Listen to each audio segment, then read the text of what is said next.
বিসমিল্লাহির রহমানির রহিম। 18 ডিসেম্বর 2024। আজকে শিরোনামটা অত্যন্ত সংক্ষিপ্ত একটা সুন্দর শিরোনাম করেছি যে বাংলাদেশে তাবলিগ জামাত এবং ওয়াজ মাহফিল এখন বন্ধ করে দেওয়া দরকার।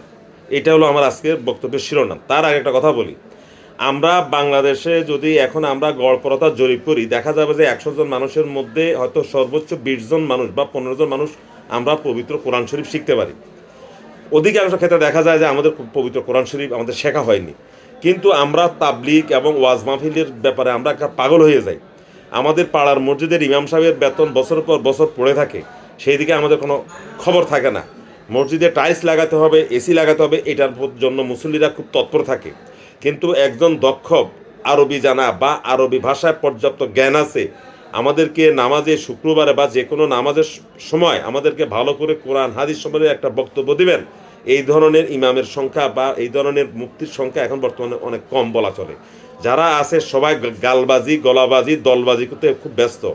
ওয়াজ মাহফিলের নামে যখন যে বিভিন্ন ওয়াজ মাহফিলে দেখি হাতে গোনা কয়েকজন ওয়াজিয়ান ছাড়া একেবারে হিসাব করলে বেশিরভাগ ওয়াজিয়ান একজন আরেকজনকে, এক মাওলানা সাহেব আরেক মাওলানা সাহেবকে যে ভাষায় কথা বলে, এতে ইহুদি খ্রিস্টান নাসারা লজ্জা পাবে।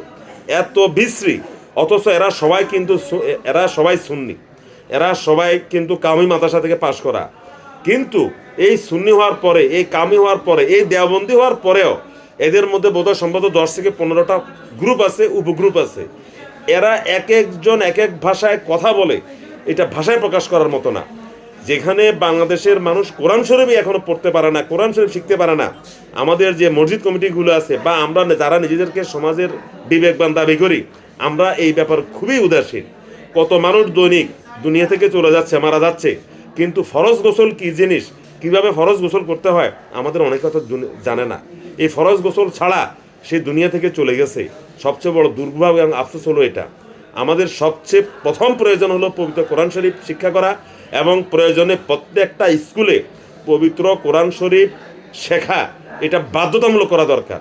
এই সাথে এবার বলি, ওয়াজ এবং তাবলিগ বন্ধ করে দেওয়া দরকার। আজকে 3 জন মারা গেছে বেশ কিছুদিন যাবৎ। এই সাতপন্থী এবং জুবায়েরপন্থী যারা, এদের মধ্যে মারামারি চলতেছে। অনেকে এই দুই গ্রুপকে নিয়ে একত্রে বসার চেষ্টা করেছেন, ব্যর্থ হয়েছেন।